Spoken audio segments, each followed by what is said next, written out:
സമുദ്രം ആലോചിച്ചു. രാമദൂതനെ സത്കരിക്കാതെ വിടുന്നതെങ്ങനെ?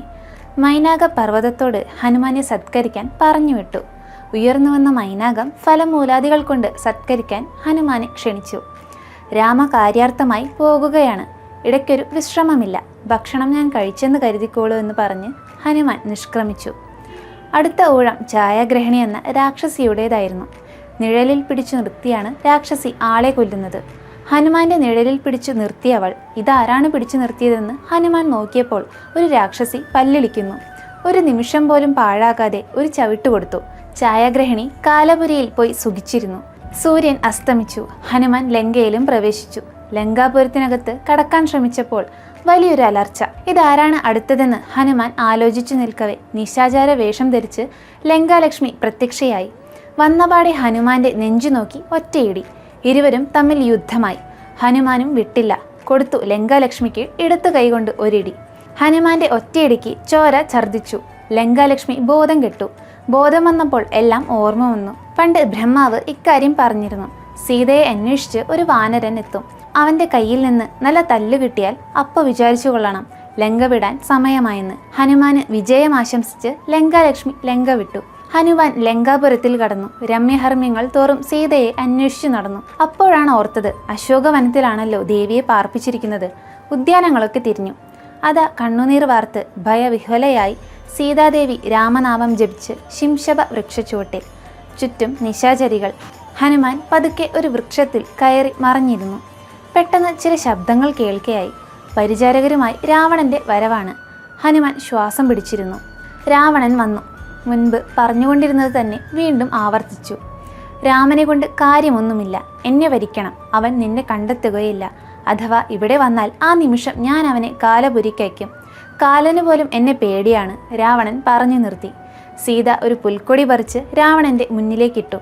നീ എനിക്കിതിന് തുല്യനാണ്. ശ്രീരാമൻ വരും, കടൽ കടന്നും വരും, നിന്നെ കൊല്ലുകയും ചെയ്യും. നീ തയ്യാറായിക്കൊള്ളൂ. രാവണന് ദേഷ്യം പിടിച്ചു. വാളെടുത്ത് സീതയെ വെട്ടാനോങ്ങി. രാവണപത്നിയായ മണ്ഡോദരി വന്ന് കൈ പിടിച്ചു. സ്ത്രീകളെ വധിച്ച് ദുഷ്കീർത്തി വാങ്ങിക്കൂട്ടരുത്. ഭവാൻ കാത്തിരിക്കൂ, സീത അങ്ങയ്ക്ക് വംശവധയാകും. രാവണൻ ദേഷ്യമടക്കി തിരിച്ചുപോയി. രാത്രിയായി. നിശാചരികൾ ഉറങ്ങി.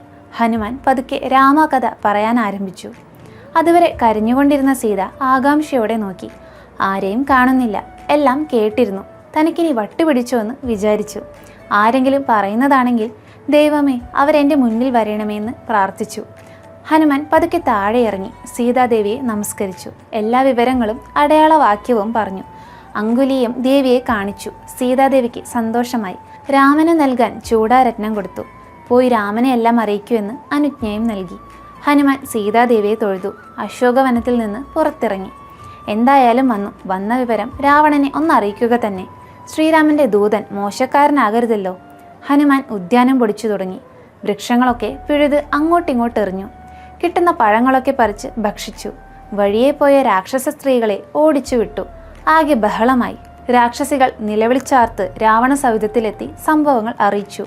പോയ കുരങ്ങനെ പിടിച്ചുകിട്ടു, അല്ലെങ്കിൽ തീർത്തേക്കു എന്ന് പറഞ്ഞ് രാക്ഷസ സൈന്യത്തെ വിട്ടു. വലിയൊരു വൃക്ഷം പിഴുതെടുത്ത് രാക്ഷസ കൂട്ടത്തെ ഹനുമാൻ അടിച്ചു നാശമാക്കി. പഞ്ചവീരന്മാർ പോകട്ടെ എന്ന് രാവണൻ. വാ എന്ന് ഹനുമാൻ. 5 പേരും 5 നിമിഷമെടുത്തില്ല. ഹനുമാന്റെ തല്ലുകൊണ്ട് കാലപുരിയിൽ പോയി. രാവണൻ കോപിച്ച് കണ്ണു കാണാതെയായി. മന്ത്രിപുത്രന്മാരെ പറഞ്ഞുവിട്ടു. ഒരു ഫലവും ഉണ്ടായില്ല. വന്നതിനേക്കാൾ വേഗത്തിൽ അവർ കാലന്റെ അടുത്തെത്തി. രാവണന്റെ മകൻ അക്ഷകുമാരൻ വന്ന് ഹനുമാനോടേറ്റു. പറന്നു ചെന്ന് ഗദ കൊണ്ട് ഒറ്റയടി. അക്ഷകുമാരൻ തല തകർന്നു മരിച്ചു. രാവണൻ വിലാപം തുടങ്ങി. പുത്രനായ ഇന്ദ്രജിത്ത് വന്ന് ആശ്വസിപ്പിച്ചു. ഇതാ വരുന്നു, അവനെ പിടിച്ചിട്ട് തന്നെ ബാക്കി കാര്യം എന്ന് പറഞ്ഞ് പുറപ്പെട്ടു. ഹനുമാനോട് യുദ്ധം തുടങ്ങി. അതിഭീഷണമായ യുദ്ധം. ഹനുമാന്റെ ശരീരം കീറിമുറിഞ്ഞു. വഴിയിൽ നിന്ന് ഒരു തൂൺ വലിച്ചു പിഴുത് ഇന്ദ്രജിത്തിന്റെ തേരും തകർത്ത് കുതിരകളെയും സാരഥിയെയും കൊന്നു. ചാടിമാറിയ രാവണപുത്രൻ ബ്രഹ്മാസ്ത്രമേതു. ബ്രഹ്മാസ്ത്രത്തെ ബഹുമാനിച്ച് ഹനുമാൻ അതിന് കീഴടങ്ങി. ഇന്ദ്രജിത്ത് ഹനുമാനെ കെട്ടിവലിച്ച് രാവണന്റെ മുന്നിലെത്തിച്ചു. വായുപുത്രനാണ് ഹനുമാൻ. അച്ഛൻ്റെ അനുഗ്രഹം കൂടെ തന്നെയുണ്ട്. ശ്രീരാമനാമം ചുണ്ടിലും ശ്രീരാമരൂപം ഹൃദയത്തിലും. ബ്രഹ്മാസ്ത്രത്തിൻ്റെ പീഡയൊന്നും ഹനുമാന് ഏറ്റില്ല. രാക്ഷസന്മാരെല്ലാം ഹനുമാനെ എടുത്ത് രാവണന്റെ മുന്നിൽ കൊണ്ടുവച്ചു. ഇവൻ ആരാണെന്നും എന്തിനാണിതൊക്കെ ചെയ്തതെന്നും ചോദിക്കാൻ രാവണൻ മന്ത്രിയായ പ്രഹസ്തനോട് പറഞ്ഞു. ആരാണ് നിന്നെ അയച്ചതെന്ന് സത്യം പറയടോ എന്ന് പ്രഹസ്തൻ ഹനുമാനോട്. ഹനുമാൻ ഒന്ന് ചിരിച്ചു. എന്നിട്ട് രാവണനോട് പറഞ്ഞു, ഞാൻ ശ്രീരാമദൂതൻ, പേര് ഹനുമാൻ. സീതാന്വേഷണത്തിന് വാനര രാജാവായ സുഗ്രീവന്റെ ആജ്ഞ അനുസരിച്ച് രാമകാര്യാർത്ഥമായി വന്നതാണ്. എൻ്റെ ജീവൻ രക്ഷിക്കാനാണ് ഞാൻ നിങ്ങളുടെ രാക്ഷസ സൈന്യത്തെ വധിച്ചത്. വന്ന സ്ഥിതിക്ക് ഒരു കാര്യം കൂടി പറഞ്ഞിട്ട് പോകാം. മറ്റുള്ളവന്റെ ഭാര്യയെ അപഹരിക്കുന്നത് ധർമ്മിഷ്ഠന്മാരുടെ ലക്ഷണമല്ല.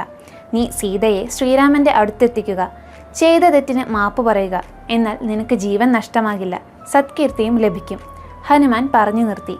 രാവണൻ കോപാന്തനായി. ആരോടോ ഈ രാമൻ? ഏതവനാണ് ഈ സുഗ്രീവൻ? ഇവരെ എല്ലാത്തിനെയും ഞാൻ കൊല്ലും. ഇനി ഒട്ടും താമസിക്കുന്നില്ല. ഹനുമാൻ പല്ല് കടിച്ച് ക്രോധമടക്കി പറഞ്ഞു. രാവണ, നിന്നെപ്പോലുള്ള 10,100,000 എണ്ണം വന്നാലും എൻ്റെ ചെറുവിരലിനൊപ്പം എത്തില്ല. പിന്നെ നീ ആരെ കൊല്ലുമെന്നാണ് പറയുന്നത്? ഇത് കേട്ട് രാവണൻ 8 ദിക്കും പൊട്ടുമാറലറി. ഇവനെ ഇപ്പോൾ കൊല്ലാൻ ഒരുത്തനുമില്ലേ ഇവിടെ എന്ന് അട്ടഹസിച്ചു. വിഭീഷണൻ വന്നു തടഞ്ഞു. പ്രഭോ, ദൂതനെ വധിക്കരുത്.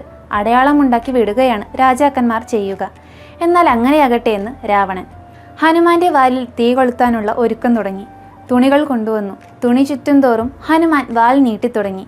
രാക്ഷസന്മാർ ഓടിപ്പാഞ്ഞ് അന്തപുരം തോറും നടന്ന് പട്ടുചേലകളൊക്കെ എടുത്തുകൊണ്ടുവന്ന് ചുറ്റി.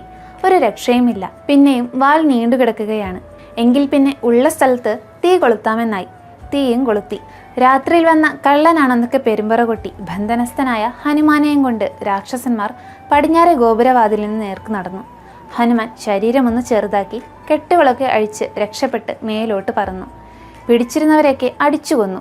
നേരെ ഏറ്റവും ഉയരമുള്ള ഗോപുരത്തിന്റെ മുകളിൽ കയറി. മണിമന്ദിരങ്ങളിൽ തീ കൊടുത്തു തുടങ്ങി. എങ്ങും ആർത്തനാദങ്ങൾ ഉയർന്നു. ഹനുമാൻ കൂടുതൽ സ്ഥലത്തേക്ക് തീ പടർത്തി. ആകെ കോലാഹലം. കുറെ കത്തിച്ചു കഴിഞ്ഞപ്പോൾ മതിയെന്ന് തോന്നി. ഹനുമാൻ നിർത്തി. സീതയെ ഒന്നുകൂടി കണ്ടു. അനുഗ്രഹവും വാങ്ങി. കടൽ തീരത്തെത്തി തിരിച്ചു ചാടി. കാത്തിരുന്ന വാനര സംഘം നോക്കി നിൽക്കെ ഹനുമാൻ സമുദ്രം കടന്ന് അവർക്ക് മുന്നിലെത്തി. 3 ലോകവും ഞെട്ടുമാറ് ഗർജനം ചെയ്തു. വാനരന്മാർക്ക് കാര്യം മനസ്സിലായി. സീതയെ കണ്ടു.